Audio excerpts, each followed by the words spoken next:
José.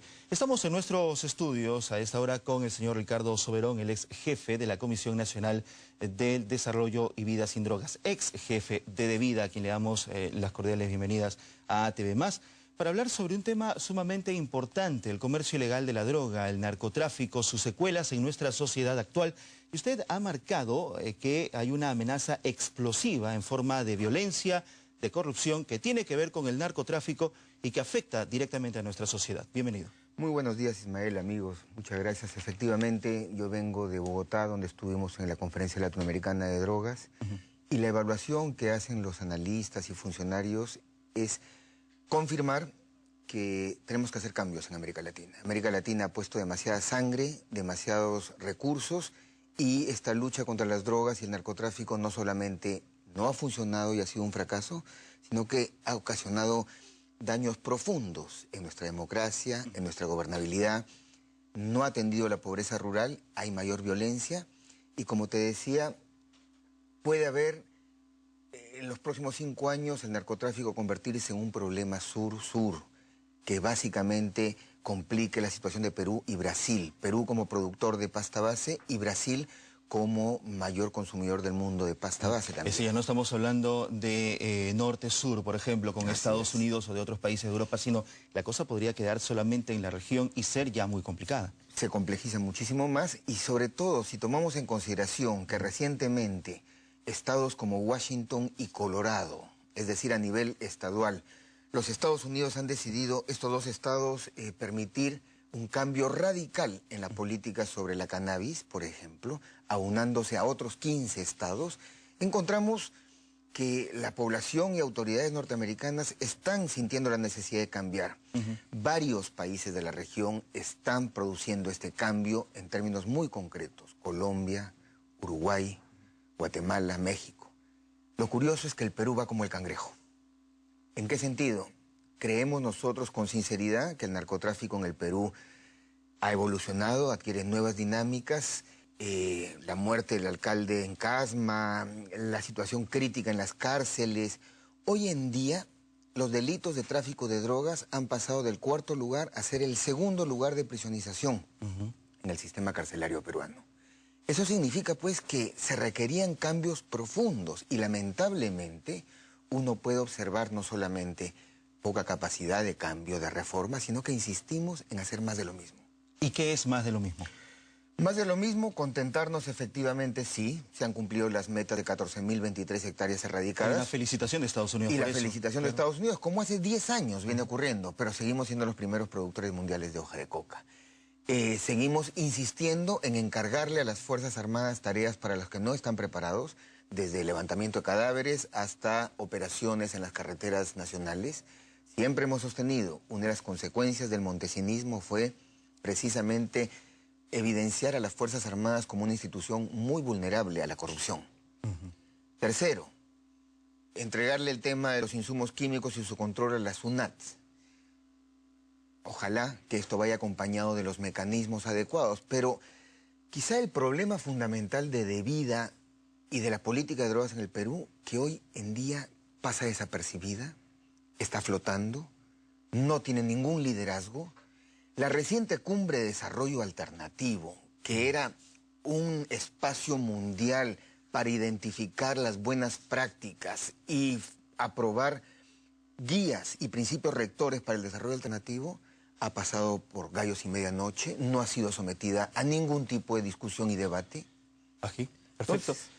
Han pasado 25 o tal vez 30 años desde que se emprendió una lucha directa contra el tema del narcotráfico, pero esta no está ofreciendo los frutos que se esperaban y peor aún, se está retrocediendo, según lo que usted nos explica, en el procedimiento para luchar contra este flagelo que es el narcotráfico y la drogadicción. ¿No se están tomando las políticas adecuadas en este gobierno, por ejemplo? La verdad es que el Estado peruano como tal no ha tenido importancia abordar el problema de las drogas y el narcotráfico. La muerte de los 46 adictos a comienzos de año en los centros de rehabilitación quedó allí. En junio se dio un decreto supremo para reglamentar los centros terapéuticos.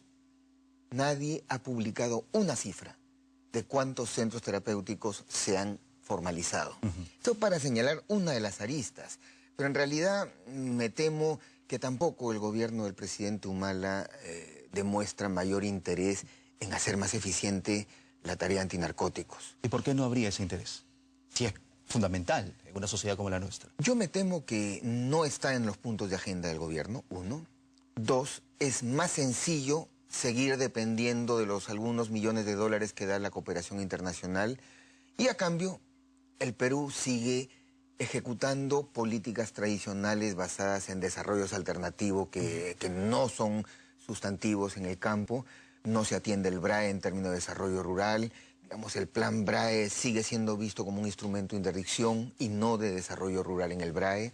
Así es que, lamentablemente, en el Congreso de la República, digamos, todo el paquete legislativo que ha presentado o va a presentar antes del 12 de diciembre el Gabinete Jiménez sobre seguridad y defensa merecería una audiencia especial en el Congreso para evaluar su pertinencia.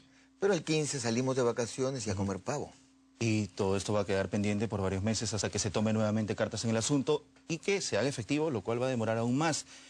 La inseguridad en nuestro país, la situación social, mucho se habla que nuestro país, que el Perú, está muy bien visto a nivel internacional, de que el crecimiento económico del Perú en la región y en el mundo entero es reconocido, pero esto a veces no se percibe en los bolsillos del grueso de la población. ¿Influye en algo esto también? Seguramente. Hoy, para gruesos sectores de la población peruana, el recurrir a actividades ilegales o informales ilegales es una posibilidad cada vez más presente. Hablemos del tráfico de oro, insumos, armas y, cómo no, drogas. Nosotros en el Centro de Investigación Drogas y Derechos Humanos tenemos un consultorio jurídico y evaluamos el perfil de la gente que llega a las cárceles peruanas. Por supuesto que se trata de los eslabones más vulnerables: burriers, mulas, cargachos, campesinos, usuarios.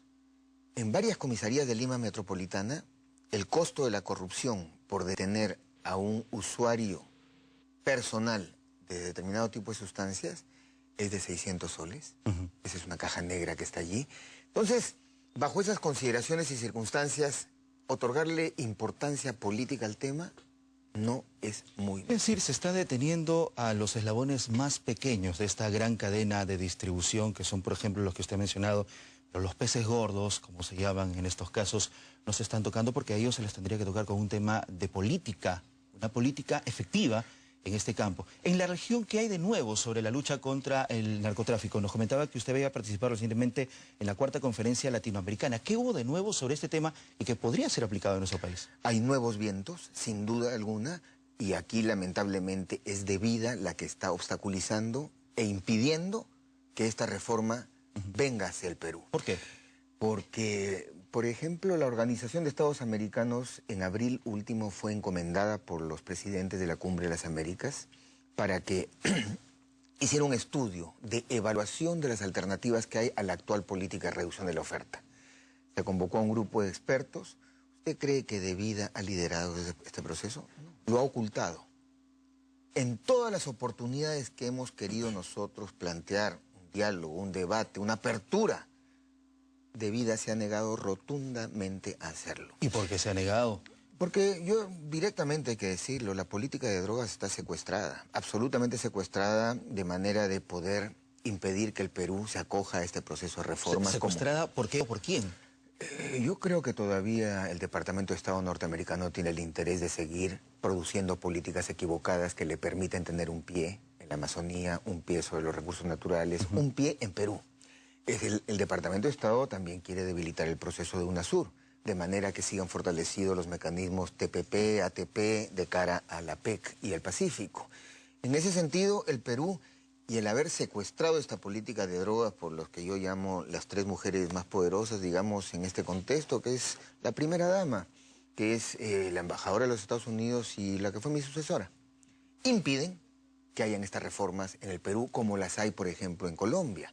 En Colombia se están debatiendo un instrumento muy interesante, los centros de atención a los drogodependientes, por parte del municipio de Bogotá. En Uruguay se está debatiendo una regulación para un cultivo, comercialización distinto de la cannabis. Como le decía, hay 14 estados de la Unión Norteamericana que ya han adoptado medidas distintas a las que pregoniza Por el ejemplo, Departamento de en la Estado. medida adoptada por Washington o Colorado de aprobar el consumo de la marihuana. ¿Es efectivo esto?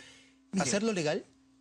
Primero, que es menos dañino que una política que supuestamente condena y reprime, pero que en la práctica no hace nada sino llenar nuestras cárceles. No disuade, no previene y no permite acciones de salud pública para los que tienen usos problemáticos. Eso ya es una diferencia, ¿sí? En segundo lugar, permite que cada comunidad pueda establecer medidas propias y particulares para abordar sus problemas. No es lo mismo el tema de la cannabis que el tema de la pasta base, claro, sí. Ni que el alcohol, ni que el tabaco. Lo que queremos es que haya suficiente autonomía de los países para poder discutir, revisar y tener propuestas realmente efectivas para luchar. Pero ¿estaría preparada nuestra sociedad en conjunto para una medida como esta? Que, por cierto, va a generar una controversia total. No, seguramente, pero por lo menos abramos el debate. Y el debate se ha abierto a nivel político en toda la región, Ismael. En el único país donde no se permite el debate por este secuestro que le planteo es el Perú.